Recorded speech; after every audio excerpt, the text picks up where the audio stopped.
Watch this exchange between Rubio and Jayapal. That law student was a guest in the United States on a student visa. No one's entitled to a student visa. So you revoked her student visa based on an op-ed which trumps the supreme law of the land, which is the Constitution. Someone's coming up here to stir up problems on our campus. We're going to revoke their visa. She didn't do any of that. She wrote an op-ed. Well, she wrote an op-ed, and I'm talking to you about her particular case. Claims and your claims. Those are not the facts. You reclaiming my time. You revoked her student visa because she wrote an op-ed. And would you revoke? We're going to do more. Totally different process. Secretary Rubio, visas are a privilege. Secretary we deny Rubio, them all the time, you and we'll revoke revoked them. a visa based on an op-ed, and then you allowed for masked men to snatch somebody off the street. Your time is expired. That's your claim. That's not accurate. Recognized ranking. I mean, Michael, honestly, even if it is accurate, like, okay, she's made a position clear. He's the Secretary of State. He's not real pro on the, divest from Israel or else crowd.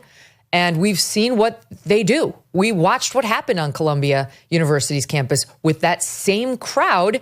You may not like it, but that is consistent with the president's policy when it comes to supporting Israel. So, sorry.